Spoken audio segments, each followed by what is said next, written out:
It was the mid-1970s, and America was in turmoil. I shall resign the presidency effective at noon tomorrow.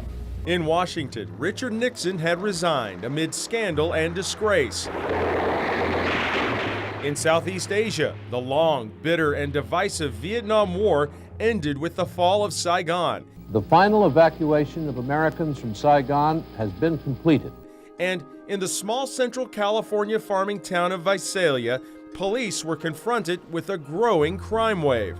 Beginning in March of 1974, possibly sooner, dozens of break-ins, possibly one murder, all believed to be the work of the same man. They dubbed him the Visalia Ransacker. A year would pass with no breaks in the case, no one arrested. Then, in late 1975, the crime wave ended. The following year, as America marked its 200th birthday, Albert, I have an emergency. A new crime wave, this time in East Sacramento County, a more brazen series of burglaries, rapes, and murders. It started in June with a rape in Rancho Cordova. I just remember feeling extremely threatened. After it was all over and done with, he went through the stuff in the room. Come October, the attacks spread to Carmichael and Citrus Heights, bringing the number of rapes to 4. By the end of the year, 10 women had been raped in their homes in the middle of the night.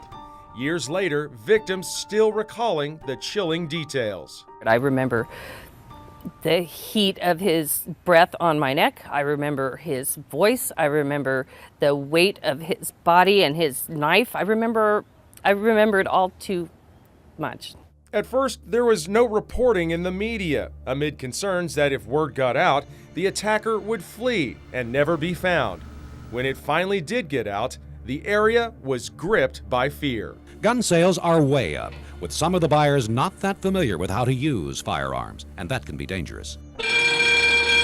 There was a run on burglar alarms. So many requests, there were waiting lists to install them. I don't like it. It's getting too close to home. Plan on taking any precautions? I put locks on my doors. People bought air horns, installed peepholes, new locks, anything that could stave off an attack. Ideally speaking, the potential victim is supposed to ward off her attacker with this device. Imported from Germany and firing 4 flash cubes simultaneously. And the man responsible had an infamous new title, the East Area Rapist. Sacramento's East Area Rapist has been active for 16 months, 15 victims. At first, a single investigator worked the case full-time. Now, several people are involved. The pressure to catch this man has been mounting, but a multi-rapist often acts on impulse. That pressure began to boil over amid fear and frustration. I think that the reason there hasn't been something done about it is because it's a crime against women. I don't know, I have a gun, but I still don't feel safe being, at home alone. As the attacks continued, investigators began piecing together a possible profile. They believe he lived in the area. He might even be a police officer or a former police officer. Some theorizing he was using a bike to avoid being seen. The attack took place about 10 p.m. Until this point, the East Area Rapist had only struck in Sacramento County, but that would soon change. One of his few mistakes was to attack a woman who lived only 1 block inside Sacramento's city limits and then steal her car, which only brought in the city's rape detail and 4 more people to work toward catching him. More investigators, more resources, but still no arrest, as the rapist became even bolder. He was now taunting his victims, leaving messages like this one on an answering machine.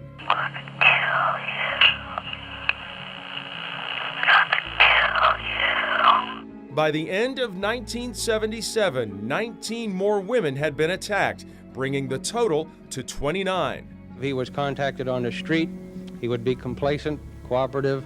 However, if he was put in a threatening situation, he could be very dangerous. The maps investigators displayed of targeted areas were now growing, and the threats continuing. He told the female victim in effect that if he saw anything in the newspapers or on television or heard on the radio anything about this latest attack, he would kill 2 people tonight. Death threats would become part of the East Area Rapist MO, and there were other similarities. When he targeted the home of a couple, he would tie up the man and place dishes on his back. He'd then tell the couple if he heard a single dish break, he'd kill them both. And he would often take sentimental items from his victims, like this ring. Took a piece of jewelry. It was just something that I had just gotten. I don't even know what it was. Margaret Wardlow was just 13 when he tied up her mother and raped her. He threatened everything with a harsh whisper, saying, "Do you want to die? Do you want to kill your mother?" And the minute you started answering him, he would say, "Shut up, shut up, shut up." She would be the youngest victim, but far from the last. He was going down the hall and he was just hitting me. And then I just pretended that he knocked me out so he'd quit hitting me. And then I sock stuffed in my mouth, blindfolded, gagged, hands tied, legs tied. And he came in, I don't know, I think 5 different times or something like that over the course of the night and raped me. For the last 9 years, Detective Carol Daly has counseled rape victims. Detective Carol Daly was one of those working to catch the East Area Rapist. A light is shining in the eyes. The woman is usually the first one to awaken, and the only thing that is visible is the round light and the shadow of a gun being pointed directly at her. As the attacks continued, community groups met with police and sheriff's deputies. Concern over rape is mounting in this community. Many of the same women at this workshop will gather again next month for a sheriff's talk on safety in the neighborhood. That wasn't the only way women responded. We believe that rapes cannot continue the way they have, and that we don't want to stand intimidated, and we don't want to live in fear that we are going to take action ourselves, and that we believe it's only when we join together with other women throughout Sacramento and don't just continue to rely on the police or just myself and my own home that we are going to be able to cause any kind of a change to happen. Women gathered on the Sacramento courthouse steps, marching in support of rape awareness, demanding funding for rape crisis centers. These women are taking their messages to the various law enforcement agencies and to the Board of Supervisors, but they're convinced the police cannot protect them against rape. They must protect themselves, and they've dedicated themselves to learning self-defense. Protesters also focused on outdated phone systems that made it hard for victims to get hold of police. In 1977, emergency calls were still based on operators manually patching them through. A recent rape victim had precious seconds to telephone for help. She dialed operator. Unfortunately, the operator did not come in on the line. Even when calling the local sheriff's office, when all circuits are tied up, the number still rings in an annex and cannot be heard or answered until a line clears. At one point, police even suggesting it might be faster for victims to call a neighbor for help. I imagine a lot of women in the area are scared and are nervous. If they could just kind of get to know each other's habits, their neighbors' habits, and call in if they see or hear anything suspicious at all. Don't be afraid to get involved. But women were pushing back, asking for new technology, a way to prioritize emergency calls, something called the 911 system. Then came a new escalation. I heard 2 shots from inside the house. By February of 1978, the rapist had become a killer. Brian and Katie Maggiore were walking their dog in Rancho Cordova when they came upon him. They tried to run, but were shot and killed.